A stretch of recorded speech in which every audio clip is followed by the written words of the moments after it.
Let's learn how to save with draft, right? So if you have those PowerApps forms where it takes multiple screens, multiple processes, and sometimes your users can't just give you all the input at once, sometimes they want to be able to save as draft. So what we're going to do today is we're going to learn about the mechanics of save as draft. So we're going to look at an inspection app that goes through and kind of lets them stop wherever they want and pick back up. And we're going to talk about how those mechanics work, because you're not going to build it exactly the way I'm going to show you here, but I want you to figure out like, hey, these are how the pieces work. These are the things that I juggle. I often think of juggling chainsaws, but I'm silly. Anyway, those are what we're going to work through so that you can add this into your apps so that now your users don't have to just get it all right on the first try. They can easily save as draft. Sound like fun? Then let's just switch over to my desktop and take a look. Okay, we'll first start with just a demo, right? The end in mind. So here you can see I have an incident reporting form. I know my app's looking nice these days. I'm fancy. And what we're going to do down here, if we go to say new, and it's going to take us in here. And what we have here is just kind of a multi-screen app. So let's fill this one out real quick. All right, demo 1, demo description, and a flood. I don't know why. All right, so we just hit the next arrow because we need to continue. We need to add some more stuff. So let's add some more stuff. We made up an address. There was no property damage. Priority is medium. And one more screen. Was medical response required? Yes, it was. And hi, mom. And notice here we used a rich text editor. So you could come in here and change this to look, fancy with bullet points or bolding or, different colors, right? All the fun things there, right? We don't care. We go to the last screen here. We have a summary. This is just going to show us the different information that they've input. And if we're happy with this, we could submit it and it would open up the case, but maybe we just want to jump back to the home screen, right? So if we go back to the home screen, whoop, right? So we never submitted or saved, but if we go here to view existing now, you're going to see that, look, down here at the bottom, there is our demo 1. And notice its state is draft. So we have the edit pencil and the trash can, we can delete it. All these other incidents that we already have open or in progress, we can go view those. So we can go check out the fire incident and we can see the data, but we can't change it because it's an open ticket, right? And so we're saying that, hey, once you kind of open a ticket, you use this to review it, but the people that are working the ticket, they're doing that in a different app. This is very much based on something I built for your company a long time ago. But then if we go back and go, you know what? Well, we're done with that demo 1, so we can edit it here. And we would just jump back to the last screen and then we would say submit. And now if we go to view existing, you'd see that it is open and I can no longer edit it. Now, speaking of jumping to that last screen, one of the customer apps I did this for, we actually added logic to jump to the appropriate screen. We probably won't do that today, but it is even possible to do that. You just need to track what screen they're on. So you ready to build this? Well, then let's get out of here and we're going to jump over here. So what this is, and notice that one was called inspection save as draft. This is inspection save as draft video. What I did was I left all the structure, right? Because you guys don't need to see me drag text inputs on the screens and add buttons and spend the hours it took me to make this look even quasi-nice. But what I did was I got rid of all the logic on all the buttons. So that way you and I can work together to build the logic in here. Now, the only thing we have here, I have a data source over here. I use Dataverse. And so the reason for that is so that all this is in a solution. So all of my YouTube training subscribers can download this working app if they wanted to. Okay, but so we just have a Dataverse table here. And if we wanted to see what that looks like here, we can say edit data. And, I used the Copilot to make this, but, we've got title, description, so all the fields that you would expect here. And I did create this one status. And so the choices for this particular one are draft, open, in progress, or closed. And so that is what kind of facilitates this. If your data set doesn't have a status type column, and I probably shouldn't have named it status because there's a built-in status column, but that's a different story. But if you don't have some type of column for this, then you're going to want to add a column to your database table that lets you track, whether it's submitted or draft, right? Even if the users never see it, the users never use it, you need to have that because that's what a lot of the facilitation happens, is that column there. So that's my basic, data breakdown, nothing too fancy here, just a regular old table. So let's kind of start. And when you build this type of stuff, you kind of just start at the beginning, right? So what did you start with? A new record. So what we want to do, we'll switch back to the tree view, is on the new button. So we know that we want to create a record. So you're going to create the record as soon as they hit new. Now, so we do that with something like patch, right? So patch, incident management, defaults, incident management, right? Incident management is the name of our table. And then here, only thing you're going to do is you'd have to patch any required columns. So I don't have any extra required columns over there. And then I'm going to patch the status. So the PA911 status one here. And we're going to set that status to be .draft, okay? Close our curly, close that. So that would create that new blank record where the only field set is this to draft. Now you're saying, well, Shane, I could have made that the default over there. You could, but I feel better about this because I see I'm doing it. I know I'm doing it. And if I'm troubleshooting later, I'm not like wondering like, how does draft get set? I'm just doing it here. There's a second part of this. So this would create the record, but you need to know the record you just created because that's the record we need to manage throughout this process, right? That's the juggling chainsaws part of this is you kind of got to always remember where you are and what you've got. So what you're going to do, go back to the front of your line here, is we're going to say set, right? So create a variable. We're going to call it var record.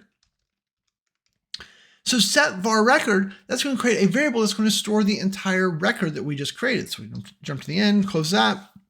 So now, yes, we're creating that blank record, but it's stored in the variable because when we go to the next screen, right? So I guess to go to the next screen, what we want to do here, we'll put a little semicolon, we'll say shift enter. The next screen is called info and category over here. So we'll say navigate to info and category, like so.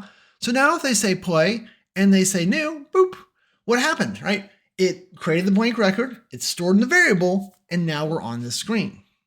Now this screen, we've got a text input, another text input, and then a drop down. What we want to do is we want to take what they put here and we want to save it automatically when they go to the next screen. So when they press this arrow to go to the next screen, they don't realize it, but they're saving it, but we're just saving it as draft again. So what we're going to have here is going to be a little bit different, right? So we're going to go right here. We're going to say on select of this arrow, and it could be a button. You could have it, you could force them. That could just be a button down here that says, you know, save as draft, right? Like you design this the way you want. The mechanics are all here for you, but you build the experience you want. So we're going to say patch, and then what do we want to patch? Incident management. Now what record do we want to patch? We don't want to create a new one. So what we're going to do is we're going to patch var record, right? That's the blank one we just made. And in this case, we need to set what? The title, the description, and the category. So I'll start typing title. There it is. And then title, notice I renamed my controls to match the fields they're for. So we got input title, input description, and DD drop down category.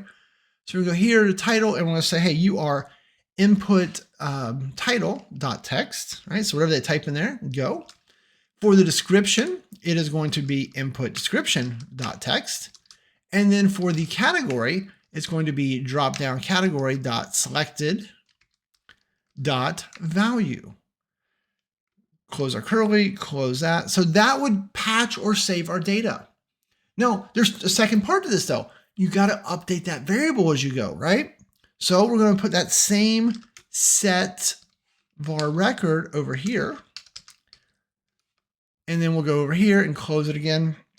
So very similar to the first. Oh, I did not mean to do that. There we go. That extra space drives me crazy. Sorry. So set var record here and then patching it. So very similar to the first one. The big difference is that right here, instead of defaults again, we are just updating that variable because we need that variable to always know the current state. Okay, we're not changing that status, right? They haven't submitted it yet, but we're just saving it. Okay, so now if we do this and we go here and we say, click this. Oh, we got to fill it in, right? So we'll hit play. Title is demo 2 description, and earthquake. Very, very dark incidents here.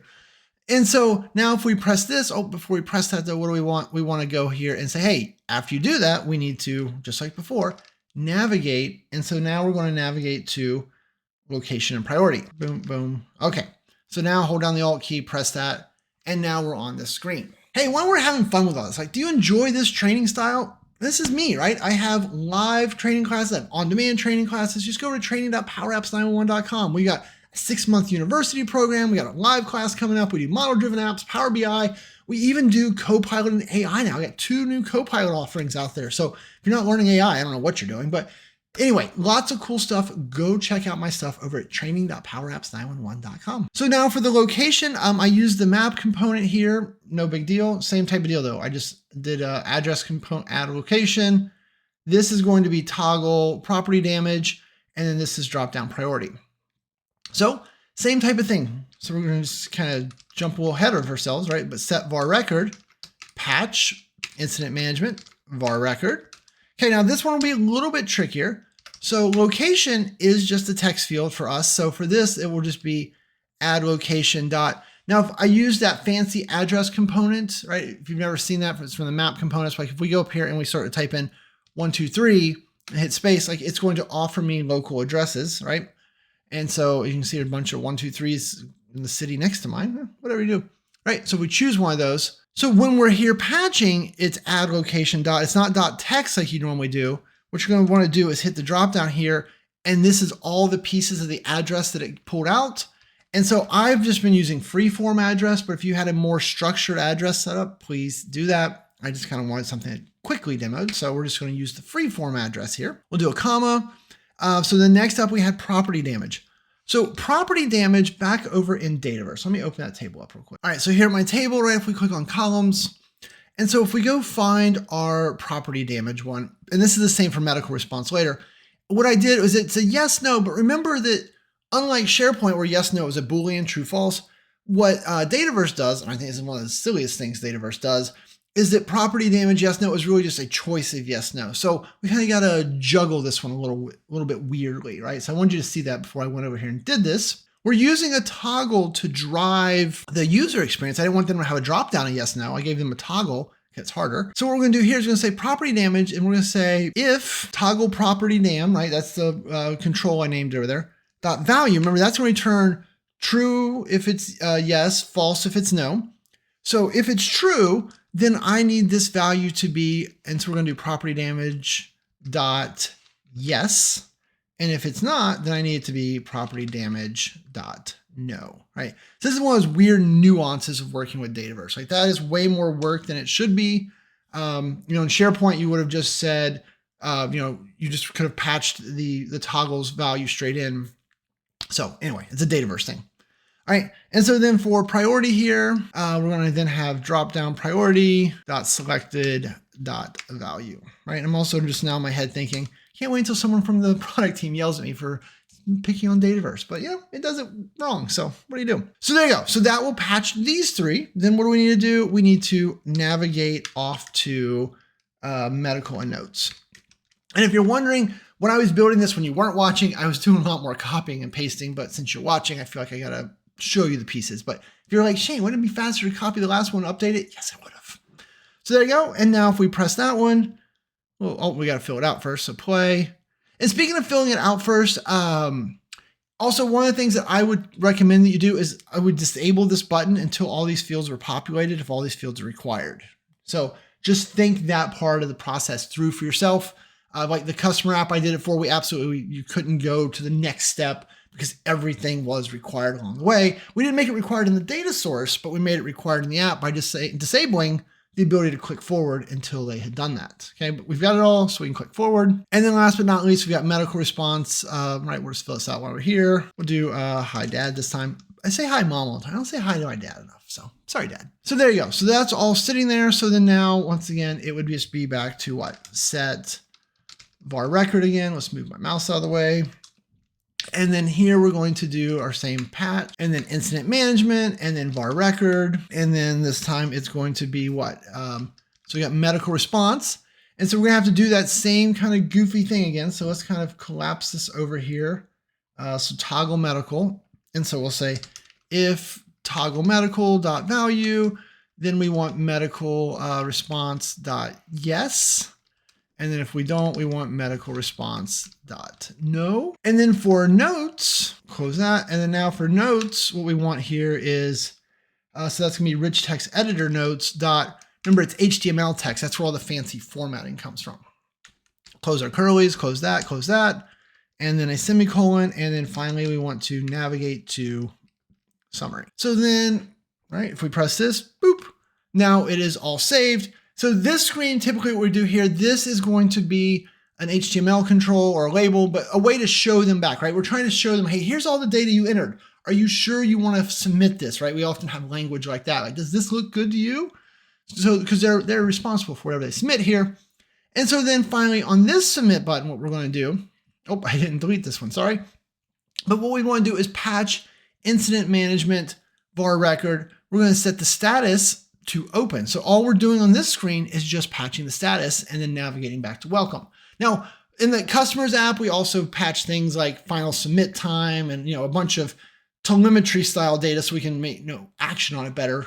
But if this is the only field that would be required if you're thinking about the functionality, then you need to add on the pieces that's going to make the app work the way that you need it to. Now, before we click this one though, I don't really want to submit this because what I want you to see is that if we were to go look back at our table real quick, look right here, earthquake, demo 2 description, our East Street, all of the data. So everything's being put in there as we go, and it is in a draft state. So we know that this is working the way we want. One of the challenges though, we're not done, right? Don't think, okay, that was easy.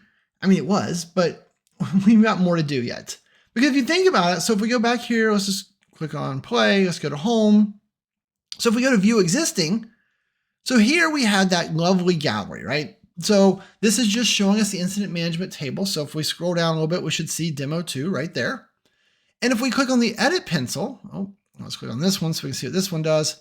What it does is it is going to set var record to this item. So that's going to load the variable with your data, and it's going to navigate you to our first screen, info and category. Remember, if you wanted to have it navigate to a specific screen where they left off, then you would just need to track that. And this navigate would be some type of if that said, hey, if it says they were on screen 7, then navigate them to screen 7. Like, not that crazy of logic to add. What do we do, right? So if we click on this and go there now, boop. Well, this still says demo 2 description, right? So the next thing that we need to do is we need to tell these fields what to default to, right? Right now they default to nothing. So what you need is this field to default to var record.title. And you need this field to default to var record.description. And then because I'm lazy, I would copy this. I quit typing var record, copy, go down here to category, same thing, right? So what is its default? It is going to be var record.category. And so now we have the fire information here. And just to test it, right? Don't go too far into make sure it's working. But if we leave here, go to view existing. So let's pick the accident incident. Like I said, these are very morbid. Sorry about that. There you go. But look, it is all set correctly, right? Let's blame Copilot. Oh no, we're not allowed to blame Copilot. All right, I guess it's my fault. I should have made these like puppies and rainbows, but you get the idea. They're incidents. Incidents are bad things. Okay, so that's working the way that we want. And if you think about it, right? Okay, so now that's setting these defaults. This is what it was before. Do we need to change this button at all? No, right? Because all this is going to do is set var record, and it's going to patch var record, same thing, and with what's in here. So if they didn't change the title's not going to change, etc., etc. So if we go to the next screen, location priority, same thing, right? So its default needs to be var record.location. Now, property damage, remember, this is that curveball that Dataverse threw us. I throw curveballs in here on purpose. But if we go here to default, what this is going to be, you're like, well, it should just be var record.property damage, right? Like all the other ones are. That does an error, but it's not going to work. Okay, so what you need to do here, because this is returning yes, no, and this is expecting true, false. And so since there's data here, or there's not, it doesn't work that way, right? So what you're gonna do is you're gonna say var property damage equals, and then property damage dot yes. So that way, right, if the record property damage is yes, right, if these are equal, that is a true, which makes this show yes. If property damage was not equal to that, so if var record property damage was a no, this would be false, which would default this to no. Little weird things like that happen, right? Priority, that one's pretty easy. Default, right? So then this is just var record dot priority. One more screen to go. So here, same thing, right? This one's the goofy logic. Hopefully you guys appreciate that I put goofy logic in here just to make it harder. Equals, all right, these are the things you run into in the real world. Medical response dot yes. Dot yes. There you go. And then down here, this is going to be var record dot notes. Okay, so look at that. That was it. But now, because all of these fields default to var record, and the whole time that you're using this app, whether they're editing new, looking at old ones, it is always using var record, you're in good shape. So all the magic's there. Like, we don't need to change any of these buttons. We don't need to change any of the others. Now, speaking of buttons, though, let's kind of go back to this first one here. So for this particular arrow, this is a up to you thing, right? So like for this one, obviously this one just needs to navigate back to welcome, right? This one's not hard logic. So that one's pretty easy. But on the next screen, you have to kind of ask yourself, like, what do I want to happen when they click this? Do I want to save their progress at this point? Maybe. If you do, right, and that's the way that I wrote my example one, copy this logic, paste it here, and so then the only thing you need to change is to navigate. In this case, we go backwards, which is to info and category. And so now, whoop, back to info and category, but saving any things that they might have changed here. And so then we would go to medical notes. Same thing, we would copy this one because this has got all the right fields. Copy, paste this over here. And then here, this one would go back to location and priorities, or priority, I can't read. And then last but not least, we've got summary. And so then this one should navigate us to medical and notes again. Like so, and this one doesn't have to be patching, right? Because remember, we're not patching here. This was just a summary screen, so this is just a straight navigate. And our submit, right, it's already doing the thing. Oh, you know what I did not do here? Tisk, tisk, tisk, tisk, tisk. Technically, this is not required, but for consistency's sake, what I would do is I'm going to put a set var record here, just so I know every time I've patched that variable has been updated. Right, like the way that the app's logic works, I should never need this patch, right? Because I can't get back to the screen without it. But just in case you were troubleshooting, like back on the home screen, like, hey, how did var record get set to this? Or why is it var record the submitted state, even though we have? Setting this here, even though it's not needed, will make troubleshooting and confusion less likely down the road. So just go ahead and set that one. All right, I would also hit enter right here because I don't like that way it looks like. So now we're feeling good. This up here, the little home guy, this is all coming out of a component. And so I just made the this navigate to welcome for all of them. I did not have the home icon patch. If you wanted to do that, then it wouldn't be in the component, but you'd want to think through that, right? Because right now, in this grand scheme of what I've done here, like I don't give them an out. There's not a cancel and go back type of thing. So for me, like if I screwed up this screen, I started to type like a hi dad and I was like, oh wait, that's bad, right? Like if I hit this, it would save it. If I hit this, it would save it. If I hit this, it would just take us back to the home screen and we would not save it. So you'll want to think through, how do you want that to behave in your app? You know, do you want to give them a reset, a cancel, a way out? I think the customer app that I did this for, we did not give them a way out. Basically, if you got to the screen, you either had to go forward or backwards, or you could just close the whole app, but different story, right? So, hopefully understand the pieces. The logic is up to you. All right, so let's go back to the home here. So when we're on view existing, so this is just going to be a straight up gallery for you. What I will typically see here is that, like I said, we don't want them to be able to edit the incident if it's not a draft. So what I'm going to do, I'm going to pull this up here out of the way, is I'm going to take this little icon and I am going to change its view. So we're going to go to the icon property for it. And we're going to say, hey, if this item status equals, right, and we're going to write this formula a lot in the next few minutes. So status incident management dot draft. So if it's in draft, then we want the icon to be edit. Right away. If we don't, we want this to be icon.view, not video.view. Okay, so now you can see that we have view icons and edit icons based on whether it's draft or not. My customer, we color coded these. We had a whole bunch, we had like 7 different things that showed up based on statuses. I just want you to just kind of see one. But really for me, the on select is going to be exactly the same. We want to set the var record and we want to navigate to that first screen. So then what we're going to change, so let's just grab our flood incident here. And so what I want to do is I want to disable all these fields. So if they want to look at an old one in the app, I want to disable these fields so they can't change them, because in our scenario, they're not allowed to change it once it's been submitted. So what we're going to do is we're going to go here and we're going to say, hey, your display mode. And we're going to see that Shane cheated and left the code for this, so you don't have to write it again. But if var record status is status.draft, so if the record that you're currently using is draft, then the display mode is edit. If not, it is disabled. And so that is the logic, right, that now has these all disabled. But the other thing that I did, I hope you take this lesson away from it, is if you look at descriptions here, right, if you look at its display mode is not the formula. Its display mode is input title.display mode. So basically, when I want to have fancy display mode logic, I do it once. Every other field on all the screens are tied to this, right? So now look, they all are disabled, all because I disabled that one, right?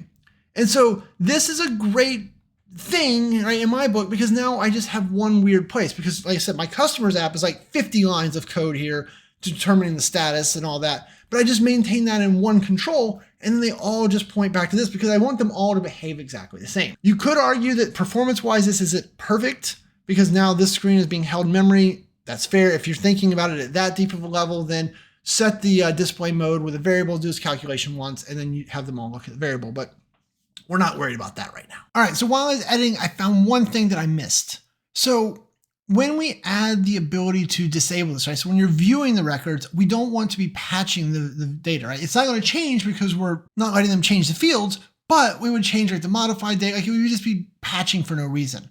So what I ended up doing was I went here and I said, hey, if var record status is equal to status draft, right? So if it's in a draft state, then do the patch, right? Or set the same exact logic we had before.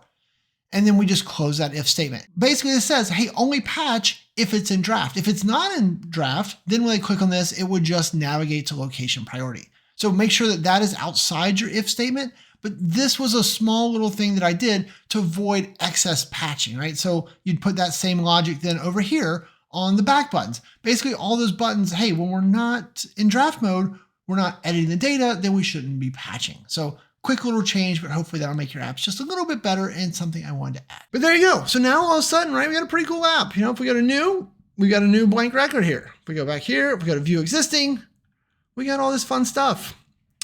And now you could start to work through different logic, think about things. Maybe you want to have this always filter out if there's any that are completely blank. Maybe you want to automatically delete. Like, you need to think through those management pieces, but you understand the pieces. And that was what I was kind of after with you, is let's understand all these pieces. We do, yay! Then we can build cool stuff. Okay. Questions, comments, ideas, leave them below, right? Like, this is a video you guys have been asking for about 4 years. And I don't know why I just woke up this morning and decided to make it, but I did. So hopefully this helps you. This is very complicated logic, transactional logic. This is complicated is the wrong word, but this is very important. This is facilitates those apps kind of going to the next level, right? Because now you're starting to juggle the chainsaws. You're thinking about more things. The one app we got pictures in there. We got child items. Like, we got a lot of pieces to juggle there. It's all the same concept, just kind of applied at multiple layers to kind of keep track of all of it. Okay. And I guess with that, I'm going to say thanks and have a great day.